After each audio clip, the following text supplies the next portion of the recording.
Welcome back to another Paycheck to Daycheck podcast episode. Today, I am so excited to be talking about my experience at the eBay Open. And if you're watching on YouTube, you are probably thinking, where on earth is Ashley? So I have a very special guest who has not been on the podcast yet. And do you want to introduce yourself? Hello, everyone. My name is Casey Kellogg. I'm actually Liz's husband, the other half of the Freeway Flippers.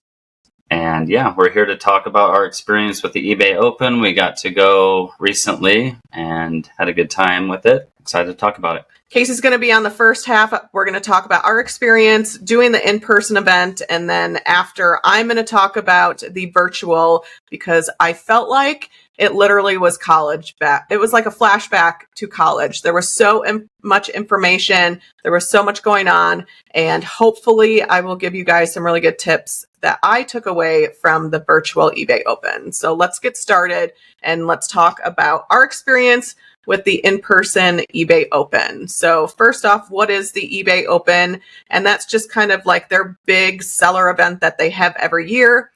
From talking to other sellers, I guess this used to be held in Las Vegas, and it was a really big production. Back then you had to pay, we looked it up yesterday. What was it? Yeah, it was $4.99, and then they had some early bird special. I want to say it was maybe $2.99, but it looked like it was held at the Flamingo. The last one they had was 2019. So instead of, we had a decent showing in Phoenix. They let us know there's like 132,000 eBay sellers just in the state of Arizona alone, which is pretty mind-blowing. But anyway, the Flamingo had a much bigger area and obviously quite a few more people there because they were coming from all over the country. I think it was Mandalay Bay. Was it Mandalay Bay? Yeah, I think it was Mandalay Bay. Okay. Yeah. So anywho. Either way. But it was a much bigger area and a lot more people, and it was a 3-day event versus just ours was a few hours. So it gave a lot more opportunity for people to connect with other sellers. So then they had the in-person event, which we're assuming because they used to do the in-person event in Las Vegas, and this was post-COVID, the first time they were actually going to do something in person, that they chose 4 different cities. So Phoenix just happened to be one of them. Other cities were Philadelphia, Atlanta, and Chicago.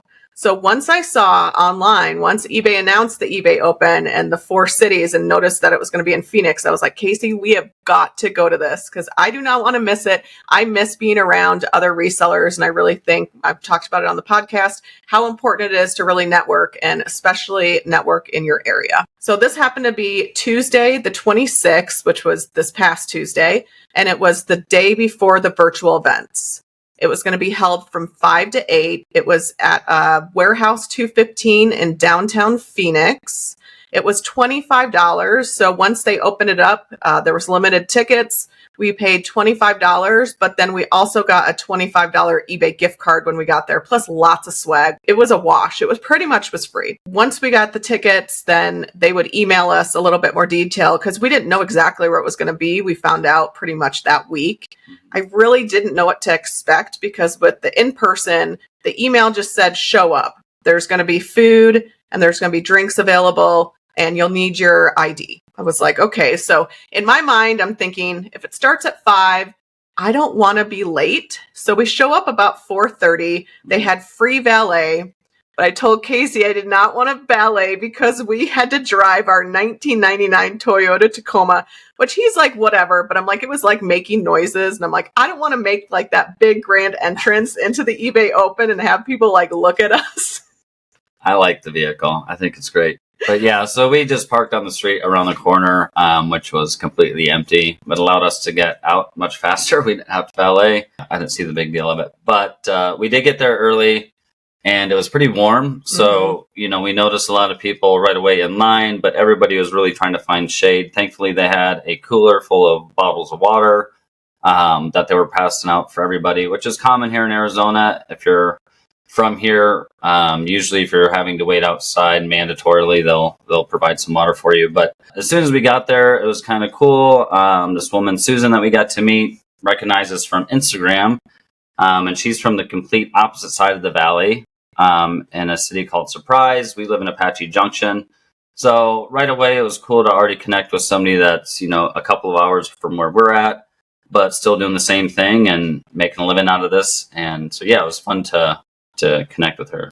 Yeah. So as soon as they opened up the doors, I noticed they did open them early, probably because they're thinking, oh my gosh, this is Arizona. Like, even though it was still end of September, you would think it would be a little cooler, but it was about 100 degrees. So they opened up the doors. You had to check in. Like I said, show your ID. Once you did that, then they gave you a badge. So it had your name and then your seller name.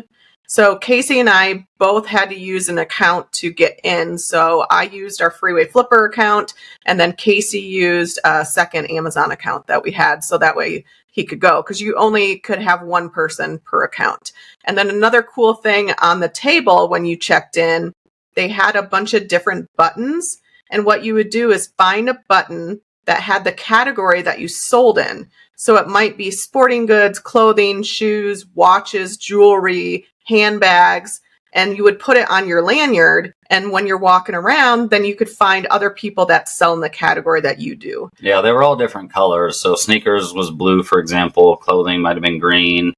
Sports memorabilia was a different color. So that way you could identify other people that sold in your category. And, they were big on communicating with other sellers and getting together, which we'll talk a little bit more about later, and kind of their, presentation that they gave. So they had this big area that had a bunch of chairs. They had a stage, 2 big TVs on each side. And that was kind of the start to the night. So once more people came, we all went into that area. We sat down. The CEO, Jamie of eBay, he came on, did like a little speech. And then they called up Adam Ireland, who's the vice president and general manager of the US, who is a super nice guy. We did get to meet him.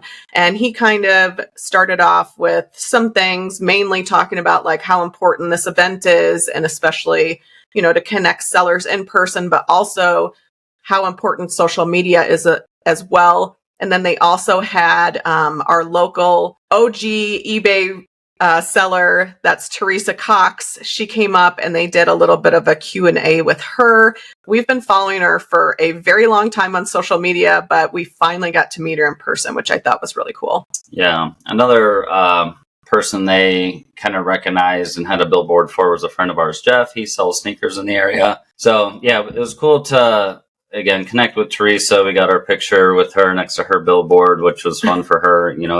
It's nice to, put a face to people. I mean, just in really anything you're doing, any profession, it's always good to have those meetups. I remember in corporate America when I was doing that, and different regions would get together once a year. It was just nice to see somebody that wasn't just an email, for example. You get to know people, and just makes you feel more comfortable and confident in what you're doing, to see other people doing the same thing. And like I said, Teresa, for example, has been selling since 1995 on eBay, but didn't go full time, I don't think, until she said like 2006, maybe she said.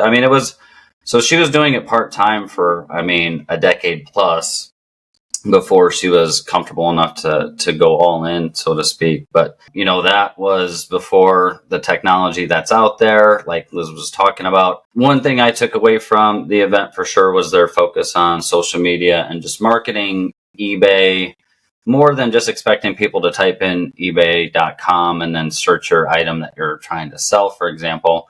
You got to take advantage of, they were big on TikTok when we were talking to one of the advisors for a specific product that we have that we sell, as a private label product. So it's something that we keep in stock all the time. Those items specifically, you can direct very targeted traffic to eBay to get to customers. Amazon does it very well. We all know that. And eBay is trying to compete with them to help us out. I thought it was very informative, and yeah, I had a really good time connecting with everybody. The food was amazing that they had put out. They did some appetizers. I think you literally ate for me. That was finger food, so it was easy to go up and grab the small plates while you're walking around and checking everything out. Yeah, they had like shrimp on a stick, chicken on a stick. They had meatballs that, what was that? The braised some braised beef with like mashed potatoes and stuff. Oh, Casey's like, do you want this braised beef? And I'm like, no, I don't want that. And then when I saw it was with mashed potatoes, I was like, I'm going to go back and I'm going to grab one. That looks delicious. And then they also had a bunch of desserts at the end as well. So after the presentations, then we got to kind of walk around. We got to mingle with other sellers. One really neat thing that they had which I did a reel on Freeway Flippers, if you want to go and check that out. Just a short reel kind of showing a quick walk around the event. They had these like tall, what would you call them? Almost like billboards or posters, and each one was a different department within eBay. So they had payments, they had shipping, promotions, things like that. And at each one was a table with an actual eBay employee. So you could walk around, and if you had questions about international shipping, you could go to the shipping table. Or maybe you had questions about running promoted listing. Yeah, just advertising. Yeah, advertising. I mean, all sorts of advertising options on eBay. We got to speak with, I think they were calling them advisors. So they'd actually pull up your eBay account, give it a quick scan, and just point out a few different things that you could do to improve your sales. The one thing I hadn't really heard about was called newsletter. So that's within the advertising platform where you can actually send like a newsletter to your customers that have purchased from you. And followers too. And followers that are following you, and just say, hey, let's say you're running 10% off or 12% off. You can really target them and say, look, you purchased from me before. We source like items typically. I mean, we do sell in a lot of different categories, but in our area, we do find like golf clubs, for example. So I could target all the people that have purchased golf clubs from me and specifically say, hey, I'm running a special for 20% off this weekend or week or whatever that is, which I thought was cool. Just something I haven't spent a lot of time on the back end really understanding. So to have him go over that and point out the benefits, was pretty cool. Yeah, his name was Pierce, and it's called an eBay Growth Advisor, which I didn't even know they existed. But I remember when we first were talking to Teresa, she's like, have you gone and talked to a growth advisor? And I'm like, what's a growth advisor? Like, what are you talking about? She's like, you've got to do it. She's like, they get access to your account. And really, I feel like it's very similar. You've probably seen on social media, people talk about, oh, well, I've had my eBay store looked at, or somebody did a store review for eBay. It's kind of similar to that, but it's actually with an eBay employee. So they're, like Casey said, pulling up your store, and it's really getting another set of eyes on what you're selling.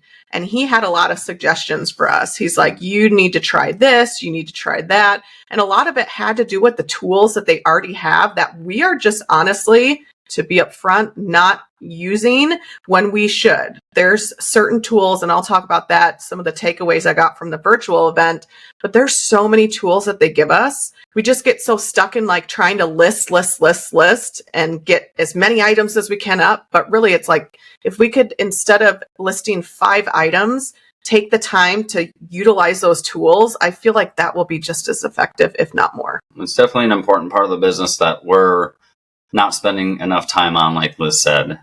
We do run an Amazon and eBay business both. But as far as, just listing, like Liz said, if you spend an hour each morning kind of going through all of your listings, which we did today, and like looked up this is our 300 oldest items.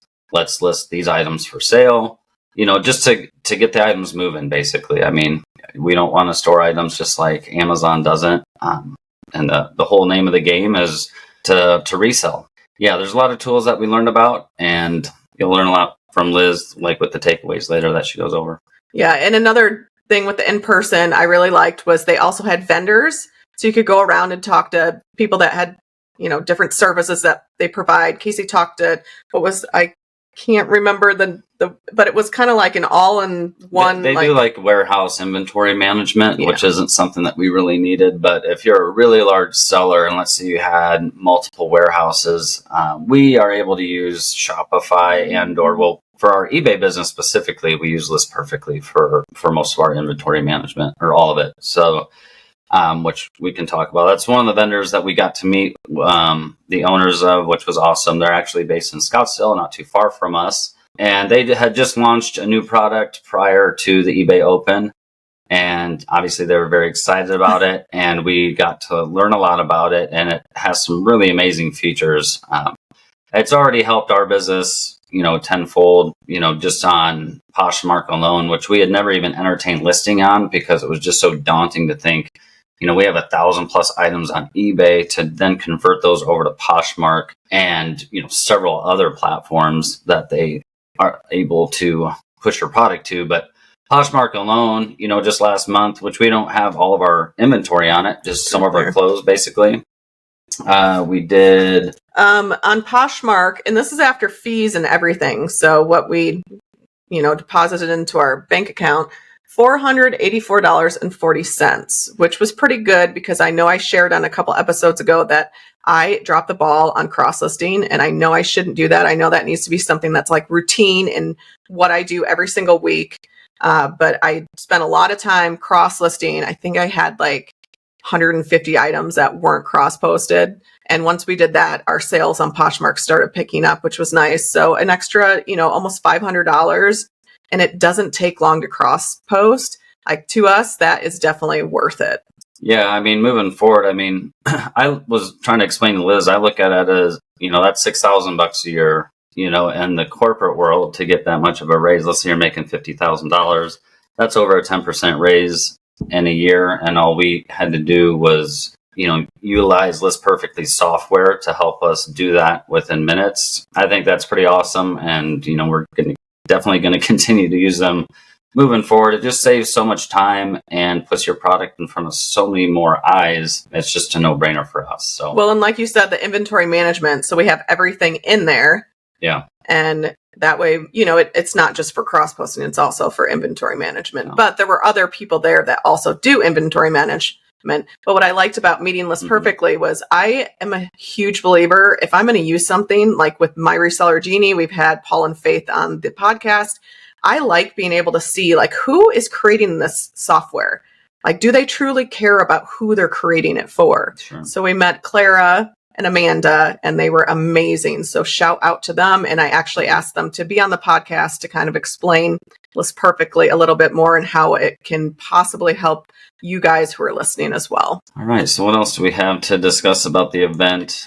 I think that was about it. It was an awesome event. It went really, really fast. I wanted to take more video, but I feel like we were just caught in the moment of being able to see other sellers in the area. We met so many people. It was crazy. We met this table, all but one had traveled from Southern California. So people came from San Diego, LA to come to the event. I just thought it was amazing. Like, one girl, I remember we were standing there and I was looking around trying to figure out what are we going to do next. And I hear freeway flippers. And I'm like, did I hear that correctly? Did somebody really yell freeway flippers across the room? And sure enough, from a table. So we went over and we chatted with all those girls. And yeah, they had a big question. They were all really excited about private labeling. And so we sat down with them for probably a good 30 minutes, just explaining our journey with that and how it's helped us with our business. And I think they left pretty excited because that can be pretty intimidating. Private label can be.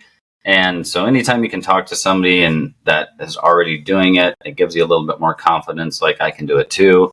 And so, a lot of the questions and like worries that they had are the same that we had. So it was good to give them some peace of mind, and hopefully they can move forward and do what they're planning on doing with it. But that's the power of the in-person events, because not only are you going to learn about eBay, you might be somebody who's interested in doing all sorts of things. We all know, there's so many ways that you can make money online. And sometimes just talking to somebody and finding out what they do, where you're like, oh, wow, I think I can do that too. So just the value of being at the in-person event, I think it was priceless. Like I would have paid $200 to be there. I just thought I got so much value from it. It was so cool to be with other sellers in the area. And now we've networked with them, and hopefully we're going to help create more of a community here in Phoenix for people who sell on eBay. Okay. Thank you, Casey, for being on this first part of the podcast going over the eBay Open. I had told him I want to have him on the podcast, so I am happy that he agreed to be here because I think he has so much value to bring.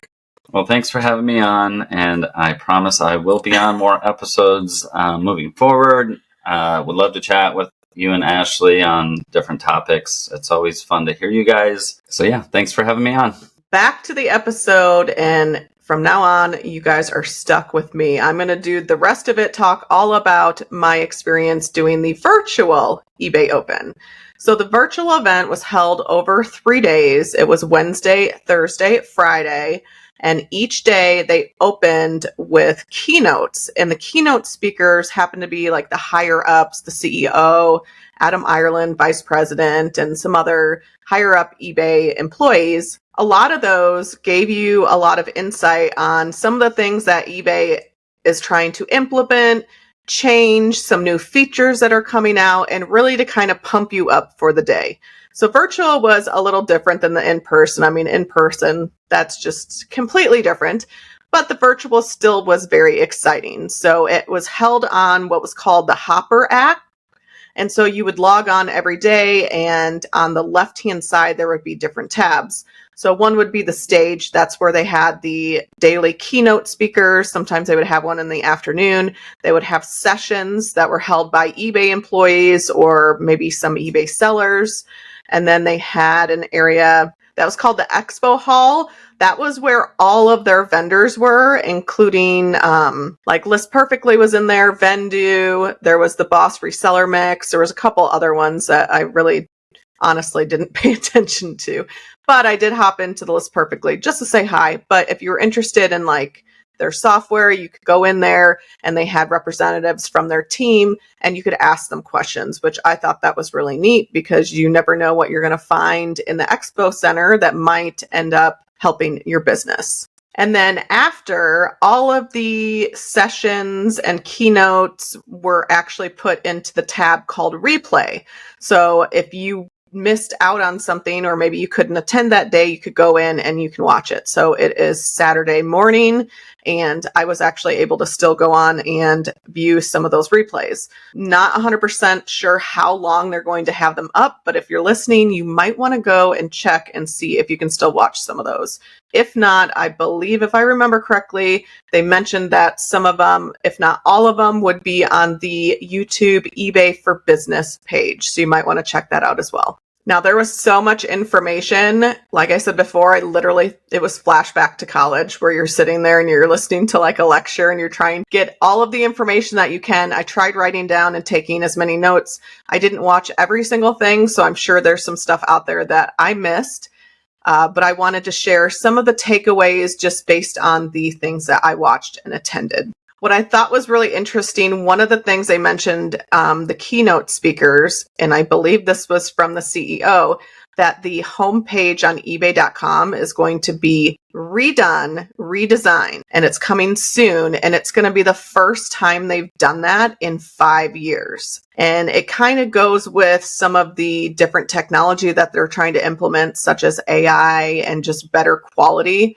And I think that's why they have to revamp it, is because they're going to be using a lot of AI technology. Keep a look out for that. So if you hop on one time and it doesn't look the same, that is definitely why. One thing I learned was during Q4, which is going to be tomorrow, October 1st, I can't believe it, already Q4, which is the busiest time of year. That's the holiday season where a lot of these online marketplaces see the highest revenue. But one thing I took away was number one is going to be apparel. So definitely, if you are a clothing seller, make sure that you have your items up. They're titled correctly. They look good, great photos, because this is a huge opportunity to make a lot of sales.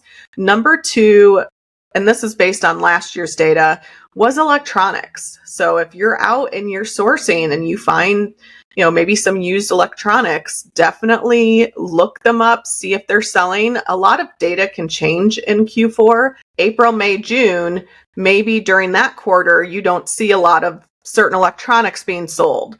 So it's really important that you are double checking your sold comps, seeing what is selling, but definitely think about those two different categories when you are sourcing from now until the end of the year. One thing that it was very evident, and I don't know much about eBay and applying to work at eBay, but I swear it seemed like every single person we talked to at the eBay Open in person, and listening to some of the eBay employees talk about different topics, They all sell on eBay as well. So I don't know if you know this, correct me if I'm wrong. I feel like maybe that's a requirement that they have is that, oh, you want to work for eBay. Well, you need to be a seller or at least a buyer on eBay. So they're very well versed in the platform. A lot of them say, oh yeah, this is what I sell and things like that. So I thought that was a very interesting takeaway. They're doing eBay Lives. They've been testing that. It's kind of beta. We all know that Whatnot's doing it. You can do live post shows. That was probably one of my biggest questions was, are they going to be doing eBay Lives? So according to one of the speakers, they've done about 700 live events, more than 1 million viewers tuned in. So we know based on that information that they see the value in offering sellers to be able to do live shows, which I know I've said in the past that I don't want to do them, but I think on eBay, I definitely would do it. Maybe because I'm just much more comfortable on the eBay platform than I am on Mercari or Poshmark. Now they do have the authentication program mainly for sneakers. So if you have a sneaker and somebody purchases it, if it's within a certain threshold, they will send it to the authentication program and then authenticate it. And that just gives buyers confidence. But what I learned was kind of why that program came about. So one of the speakers was talking about that there was a seller who sold a Rolex. When the buyer received it, the Rolex was in a diaper, which they obviously gave feedback to eBay because eBay knows that story, but that kind of then made them think, if we're going to be having these higher dollar, more luxurious items, we need to have some sort of program that is sellers ship it into, and we can make sure that we're checking these items because it's all about the buyer experience. They want buyers to have such a positive, good experience that they come back to that platform, and that is so important. One thing that they are doing is the eBay Vault. So if you're not familiar with that, that is trading cards. So you can actually send your cards into the eBay Vault. They have to be $250 or more, but they open it up to any sellers. You just have to have a selling account. And if you ship it in, then on the listing, your item will have an eBay Vault badge. I'm not sure what that looks like, but it will be somewhere on the listing. So that way, when a buyer goes to that listing, they feel comfortable knowing that that item is already in the hands of eBay. Another big thing they touched on was really pushing international shipping and why it's important for us as sellers. And I'm going to read because there was some stats that I thought were very, very interesting. In UK alone, 25 million eBay buyers look for used items. So over in the UK, they're really big into reclaim fashion, which is really good for us in the United States. That means that they're going to go to the US eBay and they're going to be looking for used items. So knowing that there's that many people that are looking for them, that's just another opportunity to get your item in front of other people. And another thing that they also talked about just in the UK alone is that there's a lot of collectors. And so a lot of the eBay users in the UK either are looking for used items like clothing, or they're looking for items for their collection. So they were really trying to give that data so like there is an audience for these items, and don't be afraid to open up your listings to places other than the United States. Right now for international shipping orders, you cannot combine orders, but they are working on that and said that that will be available at the end of the year. Once the item is sold to an international buyer, you ship it to one of the international fulfillment hubs. There's 2 in the United States, Chicago and LA. So if you sell something internationally, you will go to one of those hubs. And they said that they try, as soon as they get the item in, they try to ship it out same day. So I think that's one of the things that sellers worry about is that if you're selling internationally, that it's going to take a really, really long time. But eBay said it's okay because a lot of those buyers are anticipating that their items are going to take longer because they are going to have to go to the hub. They're going to have to go through customs. It will take longer than normal orders. So that isn't something that international buyers are concerned about when it comes to how long an item will take to get there. When your item gets to a fulfillment center, the items do go through like an X-ray machine, and to make sure that they're are no dangerous goods. If something is really, really expensive, I guess they will unpackage it, because that was another question somebody had in one of the sessions, was if my item gets there, do you repackage it? And I guess they don't repackage everything, but if it's a really, really expensive item, they take it out, they take pictures of the item, and then they repackage it and ship it off. So I think that's really good that they do that, because they're also on their end, because when you ship something to the eBay international hubs, they are responsible once they get those items. So they're doing everything in their power to make sure that they have the right custom forms that they need, that they're not shipping items that can't be shipped to specific countries. Like, they're very well aware of that, but they're assuming responsibility. So it's good that they're taking that ownership, and they're making sure that they're taking the extra step if something is really expensive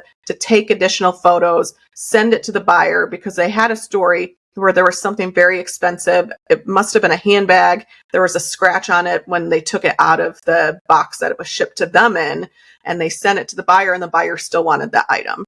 So really, they're trying to do whatever they can to make sure that we have successful transactions with international buyers. All right, let's talk about the number one thing that everybody is always curious about, and that is unpaid items. And that was another big topic. eBay is very, very, very well aware that sellers are very frustrated when buyers buy items and then do not pay. So one of the things that they are requiring is that any buyer that wants to make an offer has to have a valid credit card or payment method and shipping address on file. So they feel by doing that, they have been eliminating about 40% of unpaid items, which is really, really cool. Because before, what had happened, if somebody makes an offer, they have to go off of eBay and back to eBay in order to put in all that information. So now, if it's already stored before they make that offer, then that's one less step that the buyer has to do, which in turn is making it more likely that that buyer will pay for that item. They're also using AI to make sure that some of the messages or things that are in a buyer's account are being triggered and giving us more opportunities to report them as spam.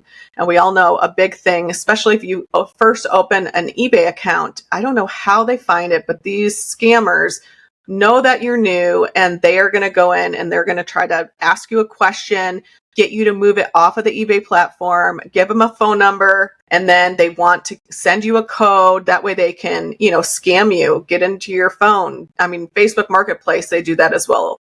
So they are definitely aware of it, and they're trying to put a lot more AI in place to kind of flag these accounts that are scam accounts. Next, let's talk about promoted listings. I've said before, if you sell on Amazon and you sell private label, like spending money on ads, it's just something that doesn't even make me blink. I expect to spend a certain amount to promote an item to get it in front of buyers. On eBay, promoted listings aren't going anywhere. The promoted listings, you can do a flat rate. So maybe you just promote them. The minimum is 2%. Maybe you go up to 5%.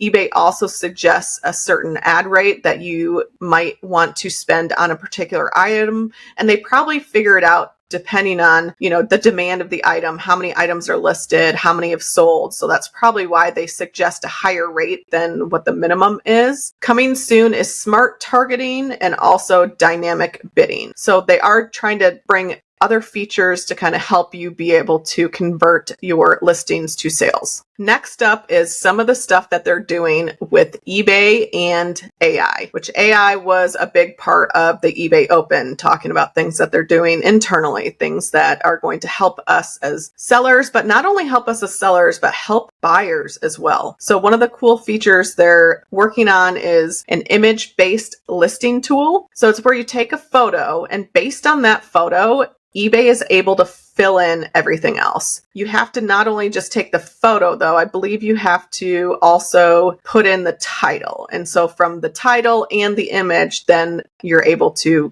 create a listing based on what the AI wants. Now, I've tested the AI description when I'm listing on my phone. It doesn't work on desktop, but when I'm listing on my phone, I take pictures, I have the built-in item specifics, I have my title, and then when I go to the description, it has a little a feature where do you want AI to, automatically fill your description?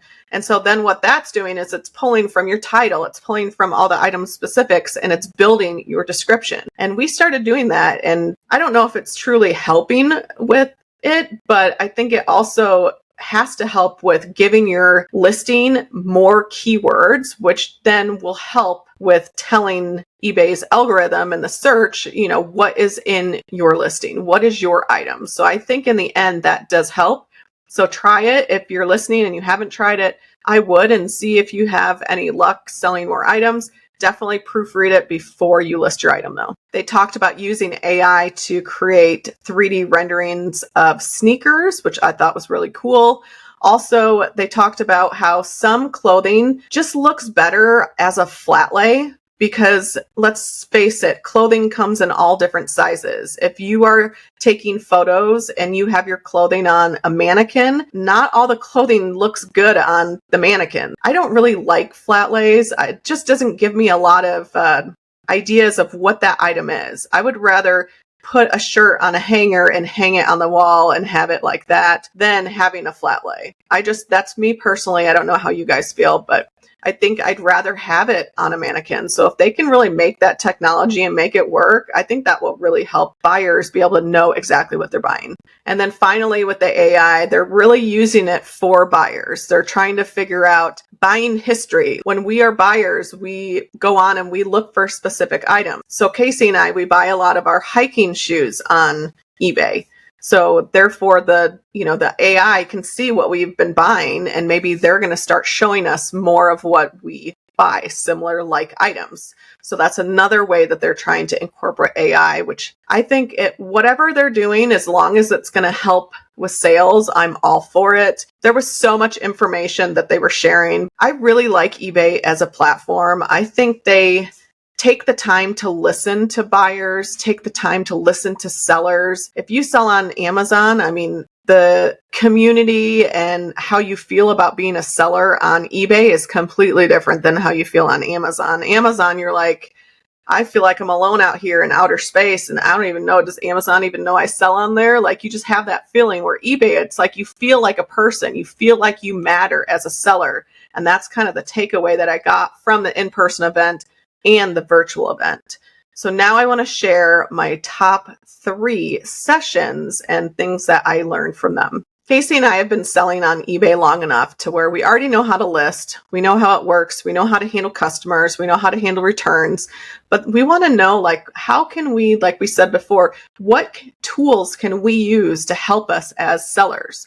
One of the topics I was very interested about was the marketing tools and strategies to help us bring more buyers to our listings. This particular session was put on by Jessica, who's a project manager at eBay. So she talked about using coupons as a way to drive traffic. And one of the things that she focused on was using those types of tools. So the coupons, let's see, using your social media, using the newsletter, maybe having a fall sale where you have a 20% off coupon, but you tie it to fall. That makes buyers think, oh, well, this has got to be a special. So these sessions, they were put on by either an eBay employee or an eBay seller. And they were pre-recorded sessions. And then after the session was done, that person would go live and then they would answer your questions. So somebody in the Q&A asked, what's the best time to be running these promotions, these coupons? And really, she said, any time of the year is good. But to tie it to a specific holiday or time of year or something that's happening. And even somebody mentioned looking at trends on social media. So let's say you're on TikTok and something goes viral. You should use that to your advantage. And somebody said and I don't follow the Kardashians, but Kim Kardashian, there was some sort of mug or cup or something that went viral. And maybe it was a Yeti. I don't know. You'll have to correct me in the comments if I'm wrong or if I totally have this wrong. But whatever that item was, if you have those types of items in your store, run that coupon on those items. So taking advantage of what's going on in the social world is huge with trying to drive traffic to your listings. Now on your eBay store, and you might have seen it, there is a spot for your social media. Facebook, you can do Instagram. They don't have TikTok yet, but you can share your listings to those social platforms. And so they were really trying to push that because they feel that their search engine can only do so much. But if you're sharing your items out there in the social world, that you're exposing your items to many more people. Maybe you only sell craft items. Maybe creating an Instagram page centered around craft items would help you build a following, and then you can push your eBay listings to your Instagram, and then you already have that audience base. So not only do you have your listings in front of people on eBay, then you are putting it in front of people who like craft items on Instagram. So they were really big with pushing that, which really made me think, like, what do I have a lot of in our store? Like, obviously we've talked about golf items, like maybe we start a little golf Instagram account, and really you don't have to have a lot of people. You just need loyal people. You need people who like your items and who are going to show up. And it does take a lot of work to build them, but it just depends on your comfort level. Do you feel comfortable doing that? Or are you just going to stick to just selling on eBay, which is fine, but they just were kind of giving ideas on how you can help boost sales with social media. And then the last thing she talked about was the new newsletters. So make it targeted to the sale that you're running. So if you are running that fall sale, you would have a newsletter. You would maybe feature a couple fall items, what the percentage is or the dollar amount coupon that you're using, and then send it out to people who have already bought from you or people who are following you. So those were some really good tips that she had. And so I'm going to be trying some, and hopefully I'll be able to do another episode and let you guys know if they worked or not.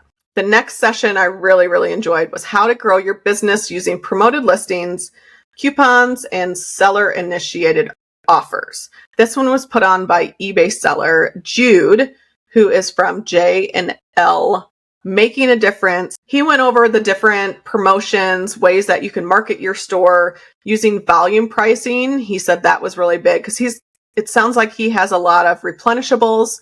So those would be items that he might have 10, 15 higher quantities of. He doesn't have just 10 different pairs of shoes. He has a quantity of them. And he says that he has a lot of success having, one item at one price, but if you buy a second item or a third item or a fourth item, then you get a discount because you're buying multiple items. And he says he likes to do that because not only is he selling more, but he's also saving on shipping. So think about that. If you have one item, you're paying one item you have to pay the shipping on that one item. If you have two items, you get to ship it together with that first item. So you really can save money that way. He also suggested using coupons. He finds that if he has a coupon on an item, that it does help people buy that item. So that's another thing that you can do. You don't have to necessarily do a coupon and then target it out using newsletters. You don't have to do that. You can just simply set up a coupon. You could maybe do the coupon on all of your holiday items. And if somebody buys it, then they save $2, $4, $5, whatever you choose. So coupons, he says he uses a lot, and it definitely helps. He also does a markdown sale, which is what I've done in the past. But in the Q&A, I actually did ask him if there was a certain percentage that converts better. Like, what percentage? Does 10 convert better than 20? Does 20 convert better than 30? Does 30 convert better than 10? What is that kind of magic number that he uses? And then how long does he use this markdown sale? Does he put it on for a month, 2 days? So I did ask him that. He did answer my question in the Q&A, and I'll play that for you guys right now. The Freeway Flippers asked, when are you running a markdown sale? What percent seems to convert better? Also, how long do you run them? This is a great question. At J&L Making a Difference, we have a variety of different percentages that we use. With my mom's clothing sales, sometimes she just really wants to get rid of that old inventory. So she'll set a really high markdown. I'm talking like 25, 30%, just to try to move stuff out of the door. And that can be really successful in the clothing category. For some of my older items, specifically in electronics, I usually stick around 8 to 10% on a markdown. And sometimes that can even be useful for new items as well. I'll set that item price a little higher at first, since I'm not sure exactly what it'll sell for, and then offer a markdown to show an initial discount, drive traction for the listing, and then have that markdown close out. Usually we run our markdowns for about 3 weeks. We think that's a great period of time to give people time to enjoy the sale and have those start affecting our metrics. But sometimes we do run some flash sales when we offer those big discounts, like those 30% on clothing. All right. So I found that very, very, very interesting that they run it for 3 weeks, because usually Casey and I will run a markdown sale for max week, maybe over the weekend, 3 or 4 days, maybe. So I'm going to try running one for that long and see if it has much more success than what we've been doing. I always feel, why would somebody buy something if they see that that sale lasts for another 2 or 3 weeks? But my thought is, if I can have a sale that just runs a couple days, and then when somebody watches something, send an offer out and be like, the sale ends tomorrow, and create that like urgency that they need to buy that item. But I'm going to try his advice, and I'm going to run one for at least 2 weeks, probably 3 weeks, and kind of see how that converts. So we'll see if his advice helps increase sales.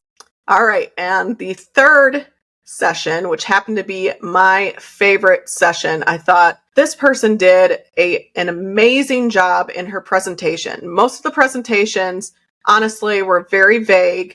You could tell they're reading from a transcript or a PowerPoint or something. This one was by far my favorite. So this was practical tips for sourcing high ROI items, so return on investment. And this was put on by Anna, and I have to read her name because I can't remember what it was. Anesthetic Miscellany. But Anna was amazing. She used to own a practice, and I believe she did psychology. And she ended up then going into reselling, and she has over 10,000 items in her store. So she definitely has been doing it for a while. She does it, well, she says she does it full-time, but sometimes part-time hours. But just the way that she delivered that presentation, I was like, wow, you definitely have given me the most insight as to, I need to really take a step back and look at our business. Her biggest thing was, what is ROI? Like starting off, that was like the first thing she talked about. And it's your cost of goods. But she also included like your time, your labor, processing, listing items, storing items, shipping items. Like that was all like, what is your return on investment? Because I think that's a lot of times we just look at the item, we buy it for $5, we sell it for $15. We don't take into effect, yeah, you're going to sell it for $15. You're going to make a couple bucks, but that couple dollars, once you factor in the time that you spent looking for it, bringing it home, photographing it, putting it away, and then prepping it to ship, bringing it to the post office, do you want to only get paid $1 or $2 for that? And that really was like, wow, yeah, you are absolutely right. And she said one of the things she stopped doing was going to certain areas that she was comfortable in, or a liking for. And one of the ones she talked about was coffee mugs. So she said she no longer goes to the coffee mug section. She loves coffee mugs. She loves collecting them. She loves buying them. They're really cheap. She can get them for under $1. But is that worth her time? Is that going to give her a high return on her investment? And her answer is no. So she no longer does mugs, which is ironic because we went to Goodwill yesterday and I looked at all the coffee mugs and I was like, don't even look at them, Liz. Just keep on walking. So I kept on walking. Another thing that I got from her presentation, look at your eBay store. Look at your sales. What were your top 10 to 25 items? Where did you buy them? Where did you get them? How much did they sell for? What are they? What category are they? So it really got me thinking, okay, I haven't really thought to truly do that. So you can go into your eBay account. You can go into your orders, paid and shipped. You can sort by price. So you can look at your highest items that you sold. What are those items? Those are the items that you should be focusing on, not the ones that are selling for the least amount that you can find all the time. You really need to think about finding those higher ROI items. And sometimes that's going to take longer to find them. And I think I've kind of gone down that road, and I've mentioned it in other podcast episodes, how we are raising our threshold on the amount of money that we want to get from each sale. So we don't want to get $20 for something. We want to get $30, $40, $50. We want that higher price point. So that way we are getting a higher return on our investment. We don't want to be spending the time photographing 20 t-shirts when we can just photograph one item, have more time to spend on doing other things. So thank you, Anna, for that awesome presentation. And if you have time and it's still up, or maybe they put it up on the eBay for Business YouTube channel, I am definitely going to share it with you guys because that was my favorite and I thought I got the most out of it. All right. So I want to share some of the things that I took away from eBay Open as a whole. So one thing I really liked was that they did have the pre-recorded sessions, and then after you got to see the person go live and ask them, it was a live Q&A. I thought that was awesome because, like I said, the presentations were like, most of them, except for Anna's, but I thought some of them were just okay. So if we have an opportunity to ask questions, that's where I was finding the most value, because if I have a question, I guarantee other eBay sellers are going to have the same, if not similar, questions that I did.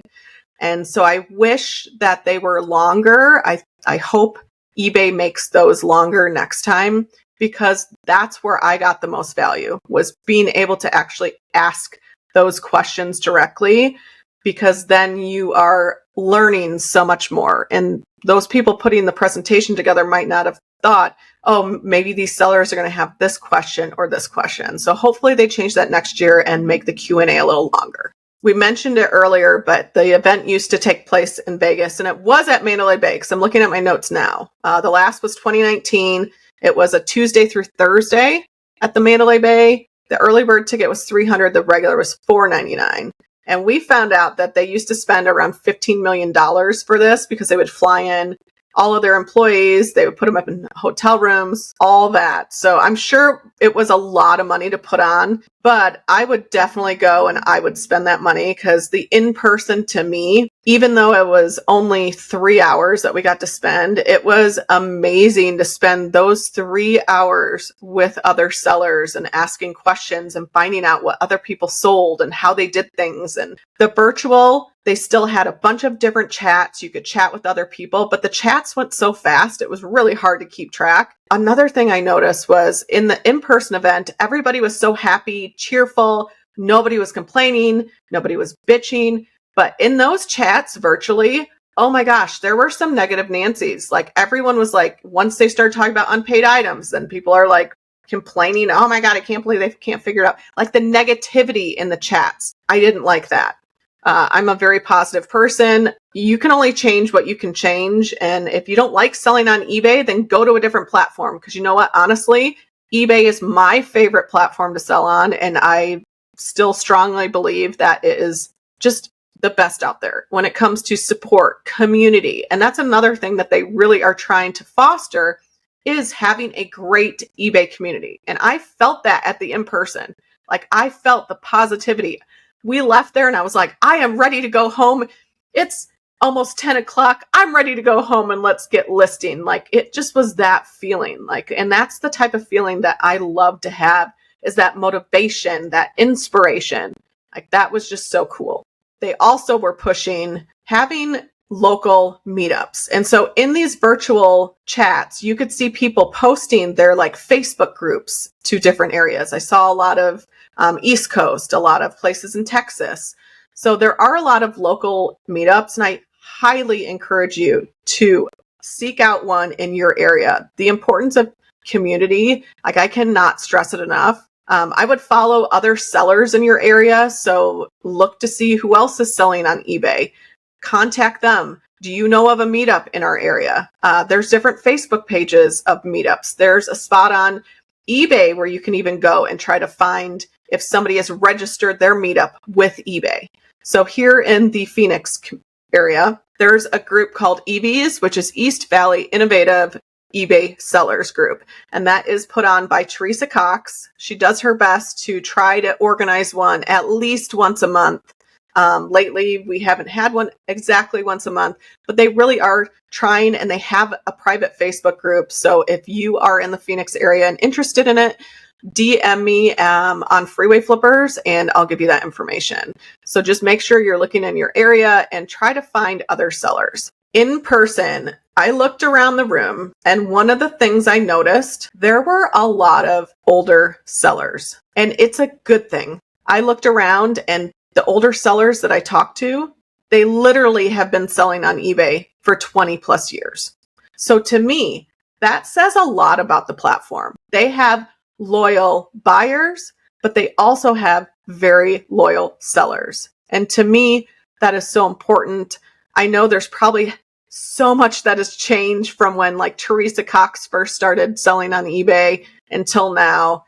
I remember my mother-in-law talking about how, below Brenda, she started in 97, 95, but she would get a check, a money order. You didn't even get that direct payment. So think about how far eBay has come, and they're just getting started. They're trying to really improve the platform, and just taking a look around and meeting the sellers that have been selling on there for a long time. Very inspirational, and it says so much about the eBay platform. So before we end, I kind of want to leave you with this, some food for thought. I really don't think it matters if you are listening and you have 10 items or you have 25 items or you have 1,000 items. eBay gives you all the tools that you need to be successful. So take the time to learn the eBay platform. They've got a lot of things on their website, a lot of tutorials. They've got kind of a seller university where you can go on there and you can go through things and learn about the different features that you have. Try your best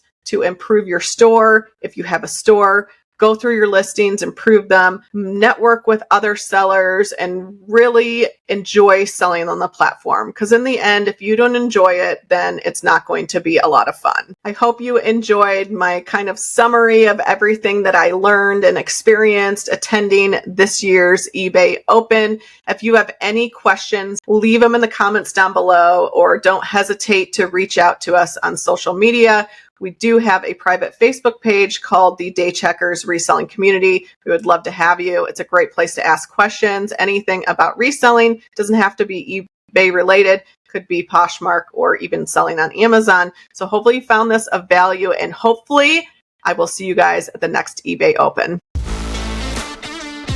All right, guys, that's a wrap on today's episode. Thank you so much for listening to the Paycheck to Daycheck Reselling Podcast. Anything we mentioned in this episode will be linked down below in the show notes or description down below. Be sure to share this episode with anyone you think it will help, and follow us on social media at P2D Podcast. Thanks again for listening. Keep working towards that day check.